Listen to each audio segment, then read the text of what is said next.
Traffic police દ્વારા ઝડપાયેલા વાહનો છોડાવી જનારા 3નો ભાંડો સરથાણા પોલીસે ફોડી નાખ્યો છે. સુરતમાં આરટીઓની બોગસ રસીદ બનાવી સરકારને ચૂનો ચોપડ્યા હોવાની ઘટના સમાવી છે. સુરતમાં ટ્રાફિક પોલીસે ઝડપેલા વાહનો 3 યુવાનો 1 વર્ષથી બોગસ રસીદ બનાવી છોડાવી જતા હતા. જોકે આરટીઓમાં ભરવામાં આવેલા દંડની રસીદનો QR કોડ સ્કેન કરતા ભાંડો ફૂટ્યો હતો. આ મામલે ટ્રાફિક જવાન દ્વારા સરથાણા પોલીસ મથકમાં 3 ઇસમો સામે ફરિયાદ નોંધવામાં આવી છે.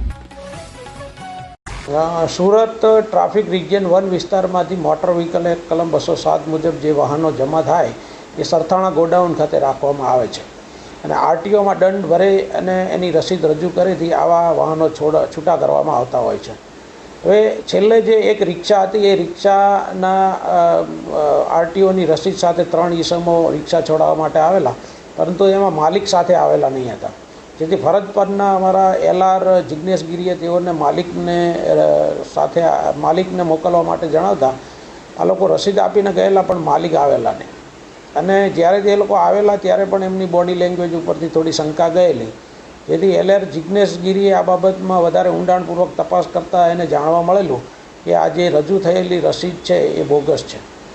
અને એ ખરાઈ એ રીતે કરેલી કે જે રસીદ ઉપર QR કોડ આપવામાં આવેલો હતો એ સ્કેન કરતાં એમાં આરટીઓનું કોઈ ડિજિટલ પેજ ખુલતું ન હતું.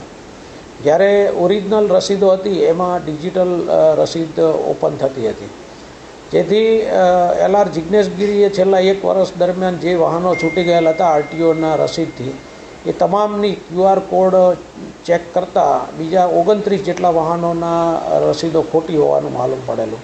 અને એનું એક લિસ્ટ બનાવીને રિપોર્ટ સાથે આરટીઓમાંથી ખરાઈ કરતાં જાણવા મળેલું કે આ વાહનો બાબતમાં કોઈ આરટીઓમાં દંડ ભરાયેલો નથી અને આ જે રસીદ છે એ પણ આરટીઓમાંથી ઇસ્યુ થયેલી નથી.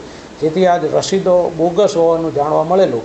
જેથી આ બાબતની વિગતવારની સરથાણા પોલીસ સ્ટેશનમાં FIR દાખલ કરવામાં આવેલી છે.